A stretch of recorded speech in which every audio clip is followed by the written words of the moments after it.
the Lord of the Arsh and Kursi.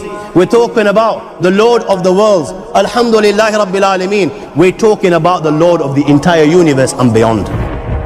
The entire universe and beyond. You know, we live in this dunya and we are fascinated with this dunya which Allah subhanahu wa ta'ala indeed has created in a beautiful manner. We're fascinated. There are over billions of people which live on this dunya at this moment in time. Over 6 billion people that live on the dunya at this moment in time. This dunya of Allah subhanahu wa ta'ala is so big that there is space in this dunya for billions and billions and billions or more people. But what is this dunya in comparison to what Allah subhanahu wa ta'ala has created out there? This dunya is insignificant. This dunya is meaningless to Allah. It means nothing. It is worthless. So worthless, compare it with the sun. The sun is one star. You know more science than me. You'll be able to tell me better. Take this planet Earth and you place it inside the sun, and you will be able to place 1.3 million Earths in the sun. 1.3 million Earths in the sun. Allahu Akbar. Allah is the greatest. The sun is one star. One star. There are stars out there which are millions of times bigger than the sun.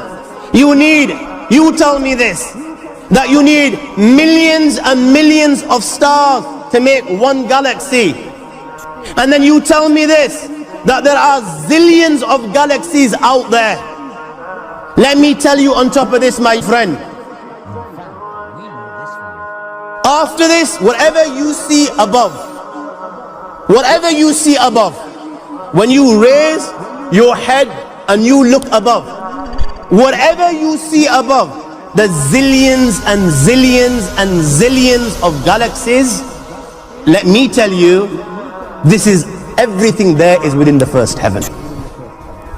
Everything there is within the first heaven, and Allah is the creator of 7 heavens. 7 heavens. And the distance between the first heaven and the second heaven is 500 years.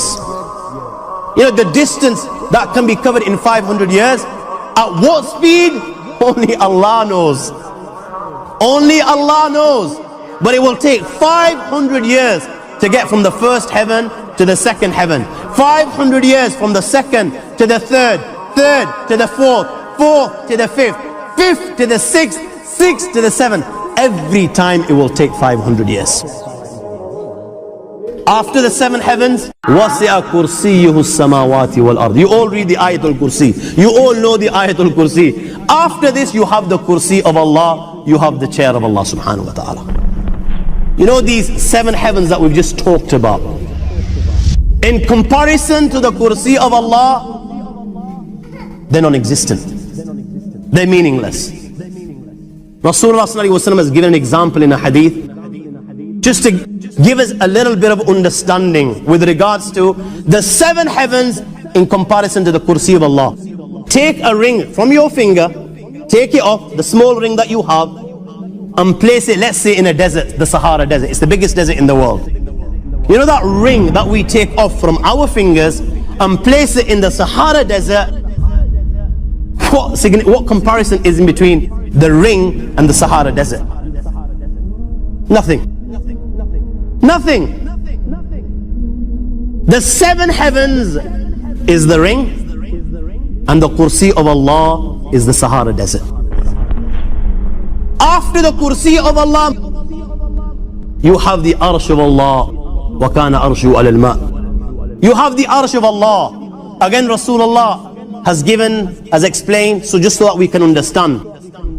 Take the ring, place it in the desert.